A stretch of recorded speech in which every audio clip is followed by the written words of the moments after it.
من الشیطان اللعین الرجیم بسم اللہ الرحمن الرحیم الحمد للہ الذی ہدانا لہذا وما كنا لنہتدی لولا ان ہدانا اللہ لقد جاءت رسل ربنا بالحق ثم الصلاة والسلام والتحیۃ والاکرام على النبي الأمي القرشي الهاشمي الأبطحي رسولنا الممجد والمصطفى الأمجد والمحمود الأحمد أبي القاسم محمد اللهم صل على محمد وعلى أهل بيته الطيبين الطاهرين المعصومين المظلومين المنتجبين المنتخبين ولعنة الدائمة الباقية على أعدائهم مجمعين من الآن إلى قيام يوم الدين أما بعد فقد قال الله الحكيم في كتابه الكريم وهو أصدق الصادقين وقوله الحق أعوذ بالله من الشيطان الرجيم بسم الله الرحمن الرحيم قل أتحاجوننا في الله وهو ربنا وربكم ولنا أعمالنا ولكم أعمالكم ونحن له مخلصون. ایک صلوات بھیجو. اللهم صل على محمد. ایک اور صلوات بھیجو پر محمد. اللهم صل على محمد. عزیزان محترم، وقت کافی ہو گیا ہے. میں تو سوچ رہا تھا کہ محترم کی تقریر کے بعد سیدھے ربط مصائب دے کے مجلس ختم ہو سکتی تھی. میرا بہت بہت شکریہ، آپ نے ایک خلاصہ عرض کر دیا مومنین کی خدمت میں. گفتگو اس آیہ کریمہ کے ذیل میں یہ چل رہی تھی کہ اصحاب حسینی کو، بلکہ کربلا کو جو چیز جدا کرتی ہے، ابھی تک میری تاکید جو تھی وہ اصحاب حسینی پر تھی، لیکن میری مراد خود واقع کربلا اور تحریک کربلا ہے. جو چیز ان کو سب سے الگ کرتی ہے وہ ہے ان کا اخلاص. اور اخلاص کیوں؟ کیونکہ اخلاص عمل کو ارزش عطا کرتا ہے، وقعت عطا کرتا ہے. اگر اخلاص نہیں ہے تو عمل بے ارزش سا ہو جاتا ہے. اور چونکہ ان میں اعلیٰ حد کا اخلاص پایا جاتا تھا، لہٰذا ان کا عمل بھی اسی مقام تک گیا. اور جب اس اخلاص، اس نیت کے ساتھ انہوں نے اپنی قربانیاں پیش کیں، اور کیوں قربانیاں پیش کی؟ ایک مقصد کو بچانے کے لیے، ایک تحریک کو بچانے کے لیے، دین اسلام کو بچانے کے لیے، تو اس کا اثر جاویدان ہو گیا، ابدی ہو گیا. قربانیوں سے پہلے بھی ہوئی، لیکن جو اخلاص، جو خلوص نیت، جو ولایت مداری، جو معرفت کربلا والوں میں پائی گئی، ویسی نظیر دنیا میں کہیں نہیں ملتی. ایک صلوات بھیجو پر محمد محمد والی محمد. اور دیگر صلوات. اللهم صل على محمد والی محمد. اگر علامہ مظاہر صاحب کے نہ آنے کا صدمہ مائک کو بھی لگ گیا ہے، حاضر نہیں ہے. میں تو خلاصہ یہ ہے کہ اصحاب امام حسین علیہ السلام اور کربلا میں، چاہے وہ چھوٹا سا عمل ہو، لیکن وہ چھوٹا سا عمل اس نیت کی وجہ سے، اس خلوص کی وجہ سے، اس معرفت کی وجہ سے اتنا زیادہ مؤثر تھا کہ کربلا بن گئی. لیکن ایک بات میں آپ کی خدمت میں عرض کرتا چلوں کہ اخلاص کوئی ایسی چیز تو نہیں ہے کہ میں راہ چلتے بتا دوں کہ کس صحابہ میں کتنا اخلاص پایا جاتا. ایسی چیز تو نہیں ہے، کیونکہ باطنی چیز ہے، ظاہری چیز نہیں ہے. اور چونکہ اخلاص ظاہری چیز نہیں ہے، باطنی چیز ہے، لہٰذا اس کا علم صرف اور صرف خدا کو ہو سکتا ہے، یا ان کو کہ جن کو پروردگار وہ علم عطا کر دے. بالکل عصمت کی طرح، معصوم کی طرح. کوئی انسان معصوم ہے یا نہیں ہم نہیں بتا سکتے. کیوں نہیں بتا سکتے؟ کیونکہ ہم عصمت کا اندازہ لگا نہیں سکتے. ہم یہ نہیں جان سکتے کہ ان صاحب نے، فلاں صاحب نے اپنی زندگی میں کوئی گناہ انجام نہیں دیا اور وہ اس بات پر قادر ہیں کہ اپنی رہتی حیات تک کوئی گناہ انجام نہیں دیں گے، چونکہ عصمت غریزہ نفسانی ہے. عصمت کی تعریف میں کیا کہا جاتا ہے؟ غریزہ نفسانی، کہ جو انسان کو کوئی گناہ انجام نہیں دینے دیتا. میں نے اس کی مثال آپ کے سامنے پیش بھی کر چکا ہوں. مثال ویسے ہی ہے کہ جیسے اگر کوئی انسان، اور کسی حد تک ہر انسان معصوم ہوتا ہے، بعض اعمال ایسے ہیں، بعض افعال ایسے ہیں کہ جن کو ہم کسی صورت میں انجام نہیں دے سکتے. ایک گندے نالے میں بہتا ہوا پانی ہم چاہے جتنے پیاسے ہوں نہیں پئیں گے. کیوں نہیں پئیں گے؟ کیونکہ ہمارا نفس اس بات کی اجازت ہی نہیں دے گا. تو عصمت کے حوالے سے یہ کہا گیا کہ جب معصوم صاحب، کوئی انسان صاحب عصمت ہوتا ہے، اس کے لیے تمام گناہ، چاہے وہ چھوٹا ہو چاہے بڑا ہو، وہ بالکل اسی طرح سے ہو جاتے ہیں جیسے کہ ہماری نظر میں کوئی فعل قبیح کو انجام دینا، جس کی مثال میں نے ابھی دی آپ کے سامنے.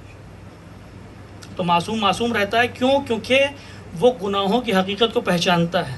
لیکن کوئی انسان اس بات پر قادر ہے یا نہیں، یہ ہم اور آپ نہیں جان سکتے.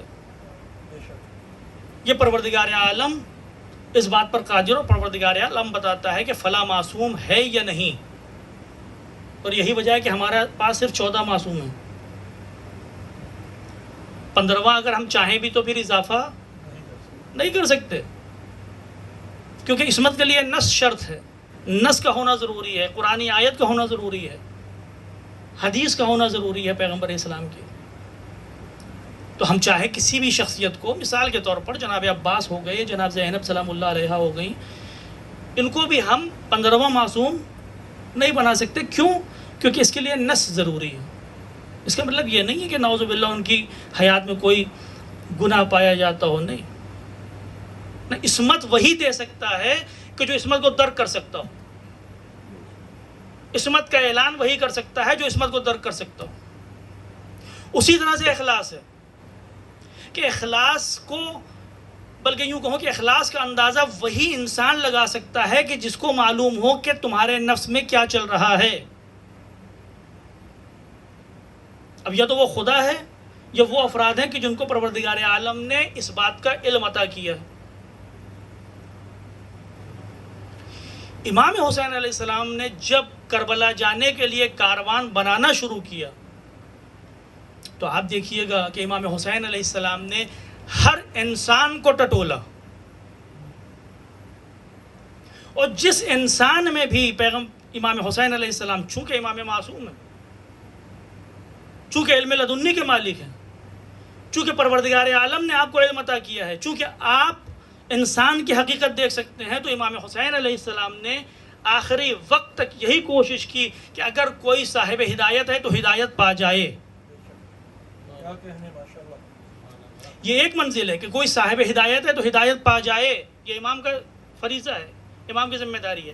لیکن امام حسین علیہ السلام نے کربلا کو کربلا بنانے کے لیے نہ جانے کتنے ایسے افراد کو جمع کیا کہ جن کا دل اخلاص الہی سے بھرا ہوا تھا. کربلا کو ایک تاریخی معرکہ بنانے کے لیے، کربلا کو کامیاب بنانے کے لیے، کربلا کا عدل و انصاف کا ظلم پر فتح و ظفر کا ایک نیا باب کھولنے کے لیے امام حسین علیہ السلام نے تمام ان افراد کو جمع کیا کہ جن کا دل اخلاص سے بھرا ہوا تھا. آپ امام حسین علیہ السلام کا سفر دیکھیے. جب امام حسین علیہ السلام مدینے سے نکل کر کربلا کی جانب آ رہے ہیں تو کتنے لوگوں سے ملاقات کی؟ سب کو بلایا. لیکن امام جب کربلا آ رہے ہیں تو وہ یہ یقینی بنانا چاہ رہے ہیں کہ کوئی ایسا چھوٹنے نہ پائے کہ جو کربلا میں آنے کا اہل ہو اور نہ آ پائے.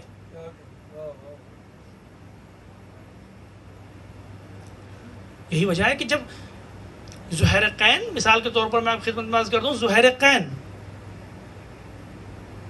امام حسین علیہ السلام جب کربلا کی جانب جا رہے تھے تو زہیرقین کے بارے میں ملتا ہے کہ ان کو معلوم تھا کہ امام حسین اسی راستے پر ہے. تو جہاں امام حسین علیہ السلام قیام فرماتے تھے زہیرقین اس سے پہلے رک جاتے تھے تاکہ امام سے ملاقات نہ ہو پائے. امام سے ملنا ہی نہیں چاہتے تھے. کیوں؟ کیونکہ زہیرقین عثمانی مذہب تھے. وہ یہ کہتے تھے کہ جناب عثمان کو مظلومانہ طریقے سے شہید کیا گیا،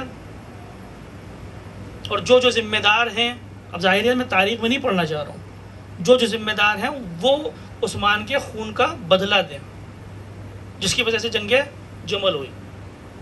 جنگ جمل عثمانیوں میں اور مولا کائنات میں ہوئی.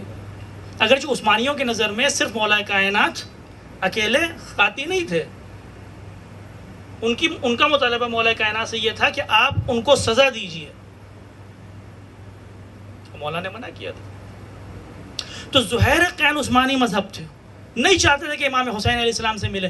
ٹھیک ہے عثمانی مذہب تھے، لیکن حسین جانتے ہیں کہ زہیرقین کے دل میں کیا ہے.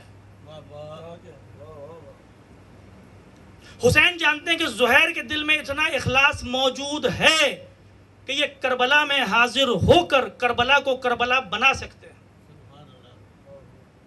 امام کی ذمہ داری کسی کو پیچھے نہیں چھوڑنا.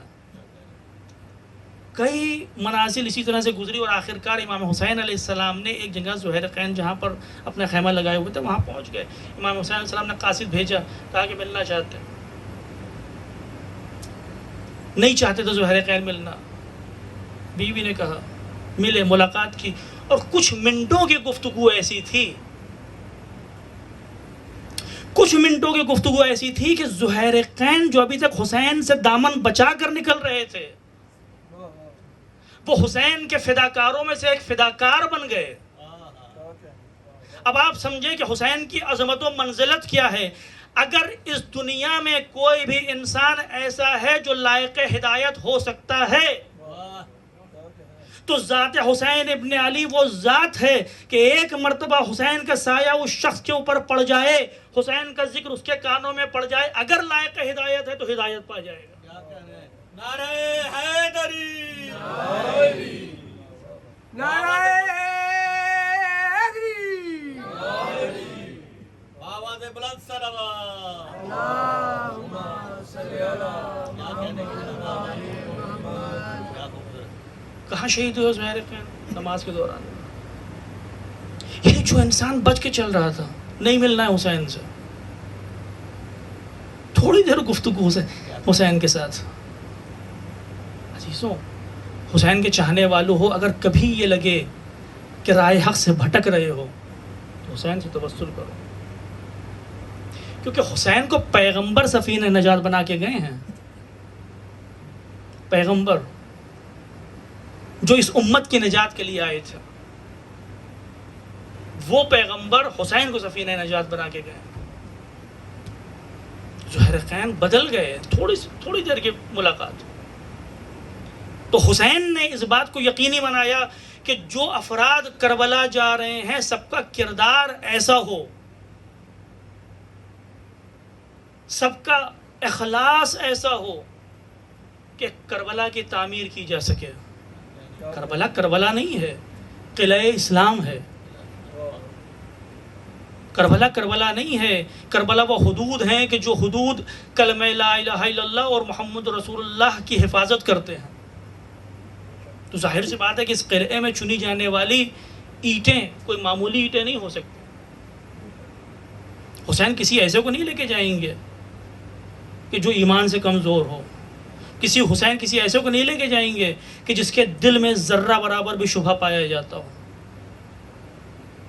ایسے ہی کو لے کے گئے کہ جو کربلا کی معماری کر سکے. میں اتنی زیادہ تاکید کر رہا ہوں اصحاب حسینی کے حوالے سے، لیکن عزیزان محترم، اگر کاروان حسینی پر نگاہ ڈالی جائے، کاروان حسینی پر نگاہ ڈالی جائے تو حسین امام لشکر ہے، امام لشکر ہے، لیکن حسین کے ساتھ وہ افراد ہیں کہ جو مقصد حسینی کو آگے بڑھانے والے ہیں۔ آپ کو علم ہے، آپ سنتے رہتے ہیں کہ جب امام حسین علیہ السلام مدینے سے نکل رہے تھے، مدینے سے نکلے تب بھی بہت سے لوگ آئے کہ مولا کہاں جا رہے ہیں، کہاں جا رہے ہیں آپ کو علم ہے کہ آپ قتل کر دیے جائیں گے، کوئی آپ کا ساتھی نہیں ہے، کوئی ناصر و مددگار نہیں ہے۔ مکے پہنچے، مکے میں بھی جب حملہ ہونے والا تھا اور آپ نے حج کو عمرے سے بدلا، وہاں سے نکلنے تو لوگ آئے، بڑے بڑے صحابی، بڑے بڑے صحابی، یہاں تک کہ دوران سفر ملنے والوں نے کہا کہ مولا کیوں جا رہے ہیں؟ حسین نے کہا کہ آپ کیوں نہیں جا رہے ہیں؟ حسین سے پوچھنے والے پوچھ رہے ہیں کہ آپ کیوں جا رہے ہیں؟ حسین جواب دینے کی جگہ کہہ رہے ہیں کہ آپ کیوں نہیں جا رہے ہیں؟ بات سمجھ میں آتی ہے، بات سمجھ میں آتی ہے کہ سامنے والا حسین سے پوچھ رہا ہے کہ کسی حد تک محبت حسین دل میں ہے، صحابیہ رسول ہے، صحابیہ امام علی ہیں، محب اہل بیت ہیں، چاہتے ہیں حسین صحیح و سالم رہیں، حسین کی جان کی فکر ہے، حسین کے جان کی فکر ہے، اسی لیے کہہ رہے ہیں مولا نہ جائیے۔ لیکن امام حسین کیوں پوچھ رہے ہیں کہ آپ کیوں نہیں جا رہے ہیں؟ بلکہ میں نے لفظ غلط استعمال کر دیا۔ جب آپ تاریخ پڑھیے گا تو لوگوں نے امام حسین سے کہا تھا کہ نہ جائیے، یہ نہیں کہا تھا کیوں جا رہے ہیں، نہ جائیے مولا، نہ جائیے، نہ جائیے، آپ کی جان کو خطرہ ہے۔ امام ان سے فرماتے تھے کہ ہم تو جائیں گے، آپ نہ جائیے، ہم جائیں گے۔ سامنے والا کہہ رہا حسین سے کہ آپ نہ جائیے کیونکہ اس کو فکر ہے حسین کی جان کی، لیکن حسین ان سے کیوں کہہ رہے ہیں کہ آپ نہ جائیے؟ حسین کو تو ناصر و مددگار کی ضرورت ہے، حسین کو تو چاہیے ہے کہ زیادہ سے زیادہ لوگ آ سکیں تاکہ حرم اہل بیت کی حفاظت ہو سکے۔ حسین تو چاہتے ہیں کہ زیادہ سے زیادہ لوگ آئیں تاکہ یزید کے لشکر کے مقابلے میں کھڑے ہو سکیں۔ ہونا تو یوں ہی چاہیے تھا نا کہ حسین آتے بتاتے کہ کیوں جا رہے ہیں، حسین آتے ان کو کنونس کرنا چاہتے، قانع کرنا چاہتے کہ آپ بھی ہمارے ساتھ آئیے، حسین بتاتے کہ میں سید شباب اہل الجنہ ہوں، میں جنت کی ضمانت دیتا ہوں، آئیے تشریف لائیے۔ لیکن حسین یہ سب نہیں بتا رہے ہیں۔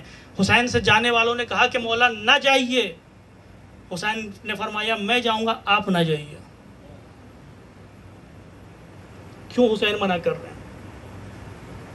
حسین کیوں منع کر رہے ہیں؟ کیونکہ حسین کربلا میں ظاہری جنگ جیتنے نہیں جا رہے ہیں۔ حسین اگر کربلا میں ظاہری جنگ جیتنے جا رہے ہوتے تو زیادہ سے زیادہ تلواروں کی ضرورت ہوتی، زیادہ سے زیادہ گھوڑوں کی ضرورت ہوتی، زیادہ سے زیادہ نیزوں کی ضرورت ہوتی، زیادہ سے زیادہ افراد کی ضرورت ہوتی، لیکن حسین جنگ جیتنے نہیں جا رہے ہیں ظاہری۔ حسین اسلام کو جیتنے جا رہے ہیں، حسین اسلام کو بچانے جا رہے ہیں، حسین دین کی حفاظت کے لیے جا رہے ہیں۔ اور جب دین کی حفاظت کی بات آتی ہے، جب اسلام کو بچانے کی بات آتی ہے تو ہر آئرہ غیرہ نتھو خیرہ دین کا محافظ نہیں بن سکتا، یا تو امام معصوم ہوتا ہے یا وہ ہوتا ہے کہ جس کو امام معصوم خود منتخب کریں۔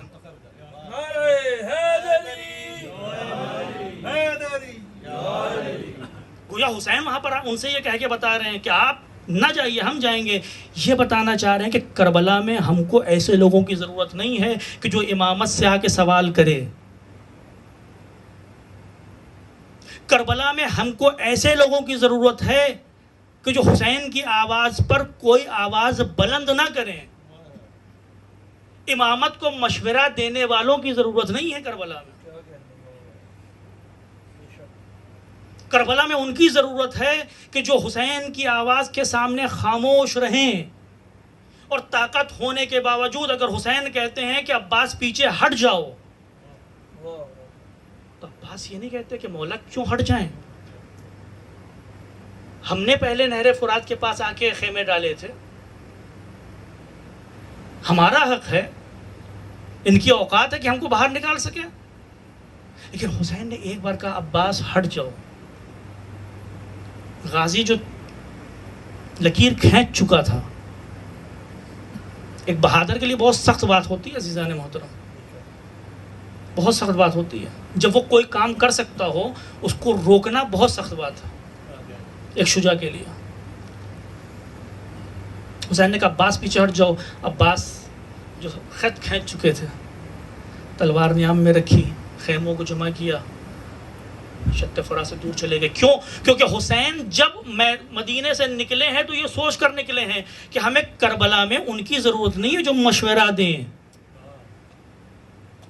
کربلا میں ان کی ضرورت ہے جو یہ کہتے ہوئے اپنی جان تک فدا کر دیں کہ مطیعا لامر مولا، مطیعا لامر مولا.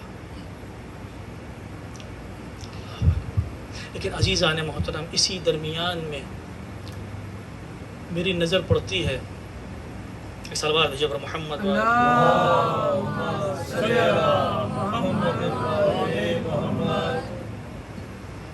وقت کافی کم ہے چونکہ مغرب سے پہلے مجھے ختم کرنا ہے گفتگو کو. حسین یہ کہتے ہوئے آ رہے ہیں کہ مشورہ دینے والوں کی ضرورت نہیں ہے، لیکن تاریخ لکھتی ہے کہ کربلا میں ایک ہستی ایسی بھی ہے کہ جس سے حسین مشورہ بھی کرتے ہیں. اور صرف حسین نہیں، تین اماموں نے زینب سے مشورہ کیا. زینب کا تذکرہ میں کیوں کر رہا ہوں؟ اس لیے کر رہا ہوں کہ اس قافلے کی سربراہی 10 محرم تک حسین کے ذمے تھی اور 10 محرم کے بعد زینب کے ذمے تھی. مولا آپ جب مدینے سے آ رہے تھے تو فرما رہے تھے کہ ایسوں کی ضرورت نہیں ہے کہ جو مشورہ دیتے ہوں. پھر آخر زینب سے مشورہ کرنے کی ضرورت کیا ہے؟ شاید امام یہی بتانا چاہتے ہوں، یہی تو میں بتانا چاہتا ہوں کہ تمہاری اتنی اوقات نہیں ہے کہ امامت کو مشورہ دے سکو. لیکن عظمت زینب پہچانو کہ 3 امام زینب کے سامنے آتے ہیں مشورہ لینے کے لیے.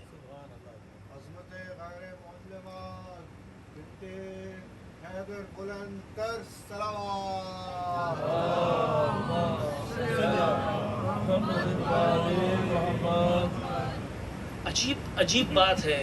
تاریخ میں اس بات کی کوشش کی گئی کہ کسی طرح سے اس کو 2 بادشاہوں کی جنگ بنا دیا جائے. واقعات آپ کے سامنے ہیں، جوابات آپ کے سامنے، مجھے جوابات دوبارہ نہیں دہرانے. حسین جس لشکر کو لے کر چلے ہیں، دیکھیں کیا ہوتا ہے جنگ میں عام طور سے کوشش یہ ہوتی ہے کہ جو ہماری نکات ضعف ہیں ان کو قوت میں بدلا جائے، اور جو سامنے والے کے نکات قوت ہیں ان کو کمزوری میں بدل دیا جائے. لیکن بعض اوقات جب ہم سطحی نظر سے دیکھنا چاہتے ہیں تو ہم سمجھ نہیں پاتے کہ سامنے والے کے نکات قوت کیا ہیں. اس کے لیے امامت کی نظر چاہیے ہوتی ہے، اس کے لیے حسین کی نظر چاہیے ہوتی ہے، اس کے لیے علم لدنی چاہیے ہوتا ہے. جب حسین نکلے تھے لوگوں نے منع کیا تھا کہ مولا نہ جائیے، نہ جائیے. امام نے کہا نہیں جاؤں گا. کہا کہ اگر جا رہے ہیں تو کم سے کم خواتین کو تو نہ لے جائیے، بچوں کو تو نہ لے جائیے، ایسوں کو لے جائیے جو لڑ سکیں، ایسوں کو لے جائیے جو شجاع ہوں، جو بہادر ہوں، جو آپ کے ہم رکاب ہو کر جہاد کر سکیں. شاید کہنے والے کی بات اس ٹائم صحیح لگ رہی ہو، لیکن عزیزان محترم یہ حسین ہیں، یہ جانتے ہیں کہ کس مقصد سے جا رہے ہیں. سامنے والا نہیں جانتا کہ حسین صرف جنگ کو جیتنے نہیں جا رہے ہیں. اگر بات وہی ہوتی کہ صرف بہادروں کو لے کر جایا جائے، خواتین اور بچوں کو چھوڑ دیا جائے، تو عزیزان محترم 10 محرم کو سارے بہادر درجہ شہادت پر فائز ہو چکے تھے. کربلا 10 محرم کو ختم ہو جاتی. لیکن حسین ان کو لے کر آئے ہیں کہ جو حقیقی معنوں میں تحریک کربلا کو آگے لے جانے والے ہیں. جتنے بہادر ہماری نظر میں تھے، جتنے اصحاب تھے، جتنے شہسوار تھے، جتنے جنگجو تھے، جتنے نامی گرامی افراد تھے، حسین کے ساتھیوں میں تھے، لیکن 10 محرم کے بعد تو کوئی حیات نہیں تھا۔ اگر زینب نہ ہوتی،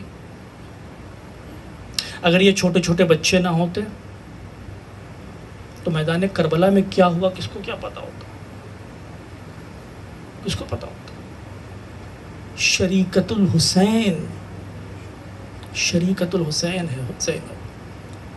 شریکت الحسین کا مطلب سمجھتے ہیں آپ؟ 14 معصومین میں سے ایک خاتون معصومہ ہے، بی بی زہرا سلام اللہ علیہ، جس کے بارے میں پیغمبر اسلام نے فرمایا فاطمہ تو بضعۃ منی، فاطمہ میرا ٹکڑا ہے، رسالت کا ٹکڑا ہے۔ شہزادی معصومہ ہے، پیغمبر اسلام بھی معصوم ہے، ٹھیک ہے، ایک ہی نور کے ٹکڑے ہیں۔ لیکن زینب شریکت الحسین، بالکل وہی بات ہے کہ جو پیغمبر اسلام نے جناب زہرا کے بارے میں فرمائی، فاطمہ تو بضعۃ منی، زینب بھی شریکت الحسین ہے۔ ابھی انہوں نے فرمایا عالمۃ خیر معلمہ، یہ لقب کسی عام انسان نے نہیں دیا ہے، امام سجاد علیہ السلام نے دیا، عالمۃ غیر معلمہ، یعنی علم لدنی کے حاملہ ہے، علم لدنی رکھنے والی ہے۔ یہ واقعہ دیکھیں، یہ واقعہ جو میں آپ کو خدمت میں عرض کرنا جا رہا ہوں، وہ جناب عباس کے بارے میں بھی منقول ہے، جناب زینب کے بارے میں منقول ہے۔ بس آخری چیز ہے، اس کے بعد آپ کی زحمت تمام۔ روایتوں میں ہے کہ جب جناب زینب سلام اللہ علیہ، تقریباً یہی واقعہ ہے جناب عباس کے حوالے سے بھی موجود ہے، 2-3 سال کی جب رہی ہوں گی تو پھر روایتیں کہتی ہیں کہ امام علی علیہ السلام جناب زینب سلام اللہ علیہ کو تعلیم دے رہے تھے۔ 1 2 3 واقعہ آپ کا سنا ہوگا جناب عباس کے حوالے سے۔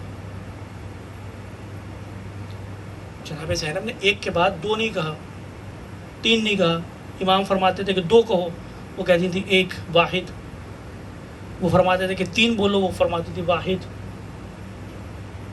تو مولا نے فرمایا کہ بیٹی 1 کے بعد 2 آتا ہے، تو جناب زینب سلام اللہ علیہ نے فرمایا کہ یہاں پر جب میں واحد کہہ رہی ہوں تو میری مراد اللہ تعالیٰ کی ذات ہے کہ جس کا کوئی ثانی نہیں ہے۔ تو جب میں مراد لے رہی ہوں تو اس کے بعد واحد کے بعد ثانی کا، 1 کے بعد 2 کا کوئی فرض ہی نہیں، کوئی تصور ہی نہیں ہے۔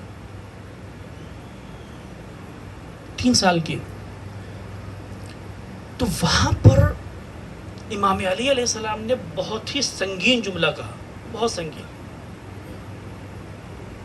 بہت سنگین۔ عزیزان محترم، میں اس بات کو کئی بار آپ خدمت میں عرض کر چکا ہوں کہ جتنے بھی معصومین ہیں وہ ہیجان زدہ ہو کے جذبات میں آ کے کوئی بات نہیں بولتے، وہ جب بولتے ہیں تو حقیقت پر مبنی ہوتا ہے۔ امام علی علیہ السلام نے فرمایا فدا کے ابو کے، تمہارا باپ تمہارے اوپر قربان ہو۔ عصمت ثانی زہرا بلند الصلوات،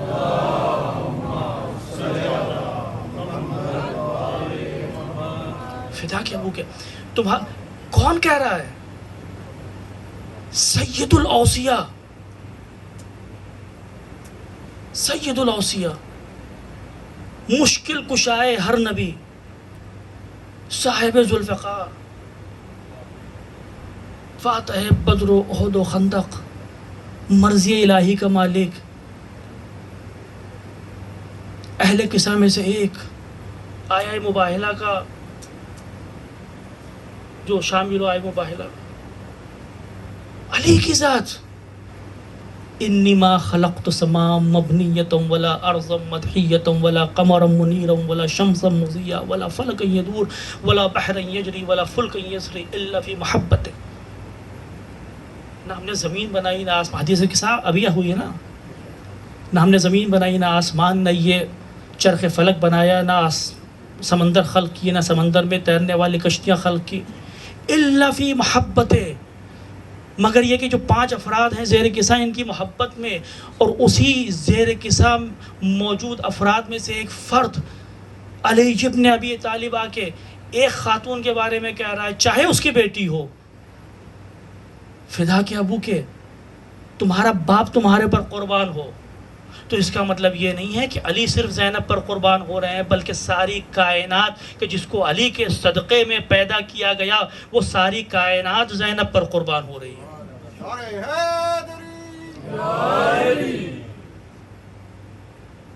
اور میں آپ کی خدمت میں عرض کرتا چلو صرف 3 افراد ہیں غیر معصوم، 3 غیر معصوم افراد ہیں کہ جن کے بارے میں کسی معصوم نے فرمایا ہو کہ میں تمہارے پر قربان جاؤں۔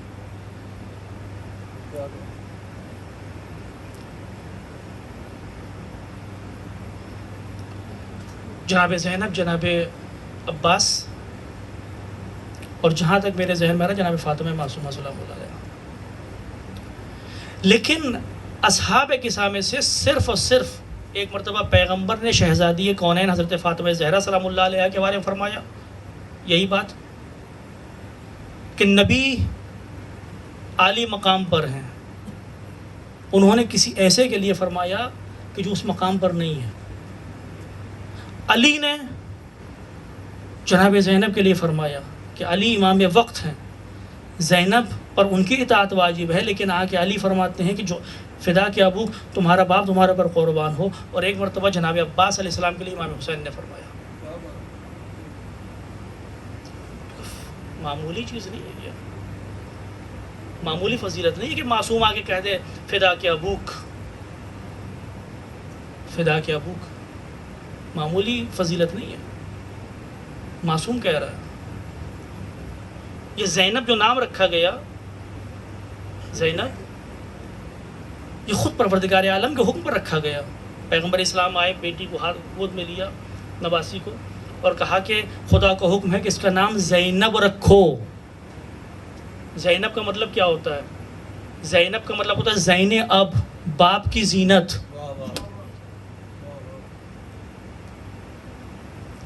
باپ کی زینت اگر کوئی ہے تو یہ دیکھو کہ باپ کہاں پر تھا۔ علی کے جس کے فضائل کا احصاء ممکن نہیں،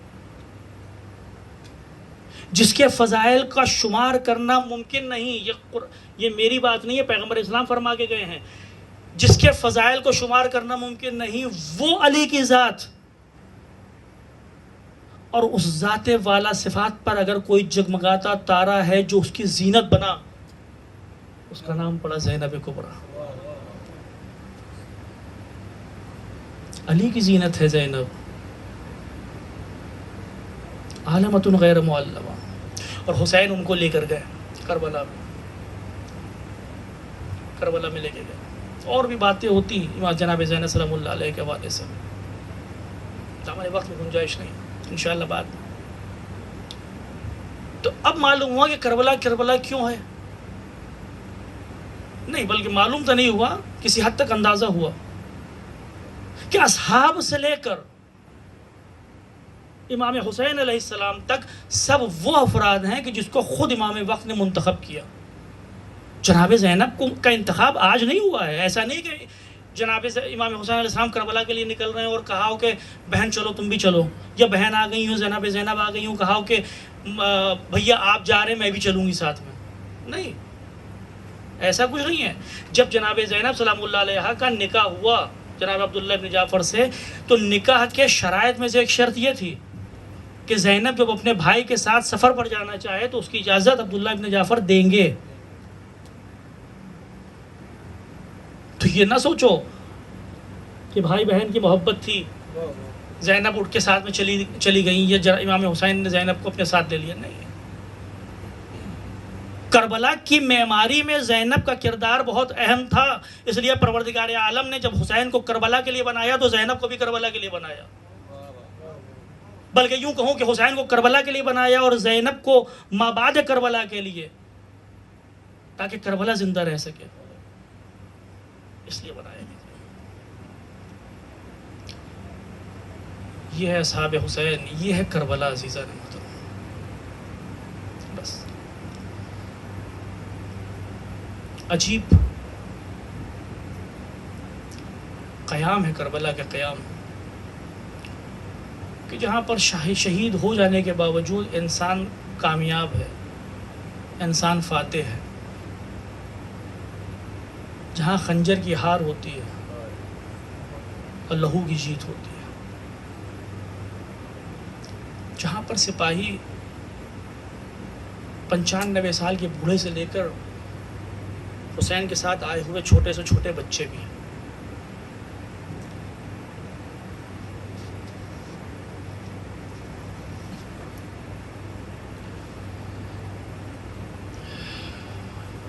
آج ہم تذکرہ کرتے ہیں حسین کے شش ماہے کا۔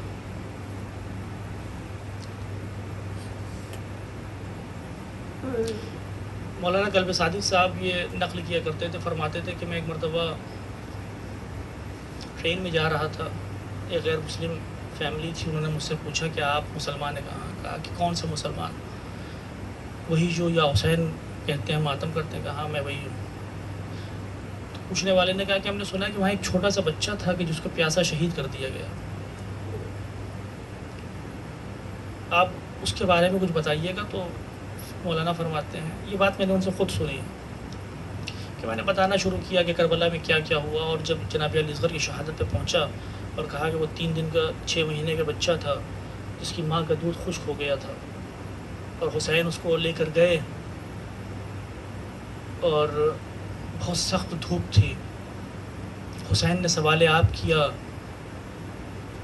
بچے نے فوجی اشقیہ کی طرف مڑ کر دیکھا، حسین نے کہا کہ اگر مجھے نہیں پلا سکتے اس کو تھوڑا سا پانی پلا دو۔ تو فرماتے ہیں کہ وہ جو غیر مسلم پریوار تھا، غیر مسلم فیملی تھی، بڑے ذوق سے سن رہی تھی۔ اس سے پہلے کہ میں کچھ بولتا، انہوں نے کہا پھر تو پانی دے دیا ہوگا۔ کہا نہیں، پانی نہیں دیا، بلکہ ان کا جو سب سے مشہور تیر انداز تھا اس کو آواز دی، اور اس نے ایک ایسا تیر کہ جو بڑے بڑے جانوروں کے شکار کے لیے استعمال ہوتا تھا اس کو چلے کمان میں جوڑا اور بچے کا نشانہ لیا۔ کہتے ہیں کہ میں نے اتنا بولا تھا کہ انہوں نے مجھ سے کہا کہ بس رک جائیے مولانا، اس سے آگے ہمیں نہیں سننا ہے، کیونکہ اس سے آگے ہم سن نہیں سکتے۔ عزیزان محترم، غیر مسلمانوں کے دل میں اتنی رحمت ہے حسین کے شش ماہے کے لیے۔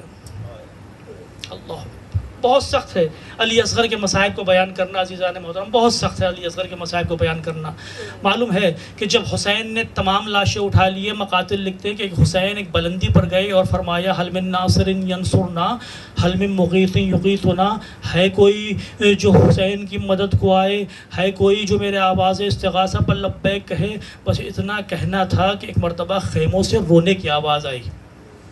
حسین خیموں کے پاس پہنچے، بہن زینب کیا ہو گیا، کیا مشکل ہے، کیوں اتنا گریہ وزاری ہے؟ زینب فرماتی ہیں کہ بھیا آپ نے جب آواز استغاثہ بلند کیا تو پھر علی اصغر نے اپنے آپ کو جھولے سے گرا دیا۔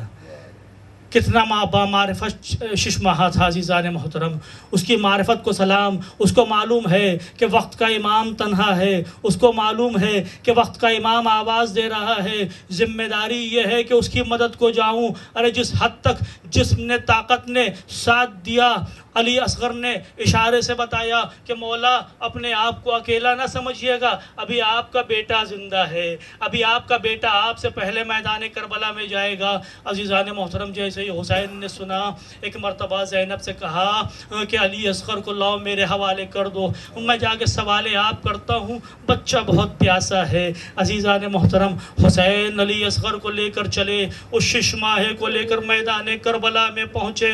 عزیزان محترم، مقاتل لکھتے ہیں کہ دھوپ اتنی سخت تھی۔ آپ گئے ہیں نا کربلا، اگر آپ کربلا گئے ہیں اور گرمیوں کے موسم میں گئے ہیں تو آپ کو علم ہوگا کہ دھوپ کتنی سخت ہوتی ہے، دھوپ میں چلنا دشوار ہو جاتا ہے۔ لیکن عزیزوں، آج کربلا میں تمام چیزیں موجود ہیں۔ اس وقت کربلا صرف ایک صحرا تھا جہاں پر آب و علف نہیں تھی، جہاں پر صرف ریت تھی، گرم ریت تھی کہ جس پر جب دھوپ پڑتی تھی تو ریت دہکنے لگتی تھی، گرم ہو جایا کرتی تھی۔ عزیزوں، علی اصغر کو جب حسین لے کر چلے ہیں، مقاتل لکھتے ہیں کہ 6 ماہ کا بچہ ہے، 3 دن کا بھوکا پیاسا ہے، ارے باپ کا دل ہے۔ ایک مرتبہ علی اصغر کے چہرے پر اقربا کا سایہ کرتے ہیں. فوجی اشقیاء کے سامنے پہنچتے ہیں, سامنے والے سوچتے ہیں حسین قرآن لے کر آئے ہیں, لیکن عزیزوں حسین نے ایک مرتبہ ابا کا دامن ہٹایا. اب جو دیکھا حسین اپنے ششماہے کو لے کر میدان کربلا میں آ گئے ہیں. ایک مرتبہ آواز دیتے ہیں, ارے کوئی ہے کہ جو حرم اہل بیت کا ساتھ دے؟ ارے اس 6 ماہ نے 3 دن سے کچھ کھایا پیا نہیں ہے. اگر تمہاری دشمنی مجھ سے ہے تو اس بچے کو 2 گھونٹ پانی پلا دو. عزیزان محترم 2 گھونٹ پانی پلا دو. حسین حسین حسین سوال آپ کرتے ہیں, کوئی جواب نہیں آتا, کوئی جواب نہیں آتا. بس عزیزان محترم جب دیکھتے ہیں حسین کوئی جواب نہیں آ رہا ہے تو ایک مرتبہ باپ نے بیٹے کو جلتی ریت پر لٹایا, جلتی ریت پر لٹایا. بیٹا تم حجت خدا کے فرزند ہو, اس امتحان سے بھی گزرنا ہے, تمہیں بھی امتحان دینا ہے. علی اصغر باپ کا اشارہ سمجھے.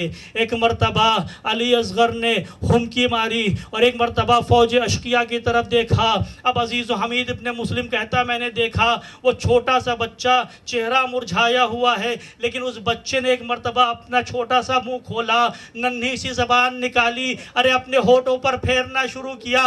وہ منظر اتنا دل خراش تھا کہ فوج گریا کرنے لگی, لیکن کسی نے پانی نہ دیا. ارے ایک مرتبہ حسین نے علی اصغر کو واپس اپنی گود میں اٹھایا.